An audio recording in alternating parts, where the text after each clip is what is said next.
consistently throughout this process, I've outlined the need to increase the refundable part of the child tax credit. As it's currently structured, it's only $1,100, which means a lot of people making $35,000, $40,000, $25,000 working are not going to be able to utilize as much of the credit as they need. And so what I've asked is that $1,100 be raised. I'm reasonable about it, and I recognize that with only two of us really pushing forward hard in the Senate, our leverage is lessened. But nonetheless, it needs to be more than the $1,100. So is this a smart legislative strategy? Guy, what do you think?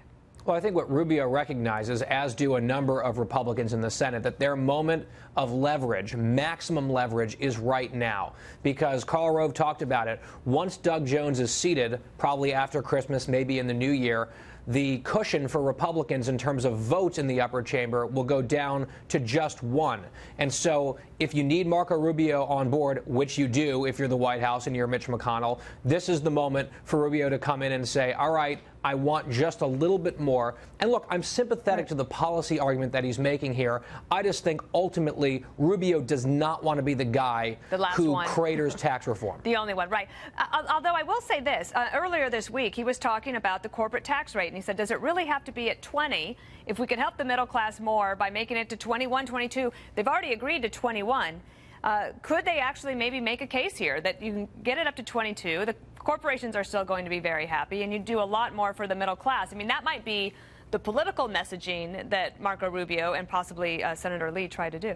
Well, that's precisely their message here, and they've been making it that case for a couple weeks because it was 20%. The corporate rate was 20% under the House and Senate bills. And Rubio is saying, what if we brought it up to 21% and used some of that freed up revenue and put it towards these refundable child tax credits? And other Republicans said, no, no, we can't do that.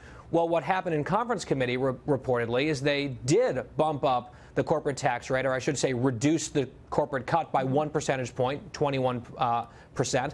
And Rubio is saying, well, hang on, you're taking that revenue now and giving a tax rate cut to the very highest income earners. Why can't we take that money and give it to middle income earners instead? You said that 20 was sacrosanct. Now it's not anymore. So, look, I get the point he's making. I don't think it's a terrible point.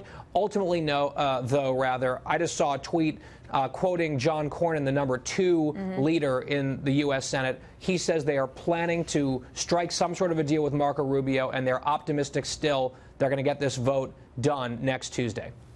But if they give it to Marco Rubio today, does that leave some time for somebody else to ask for just one more thing? Sure. And at that point, you get some people in the House saying, we can't be for that. So I think the president has to exert some leadership here to just say, this is going to be my bottom line, guys. So, like, knock it off. We're almost done.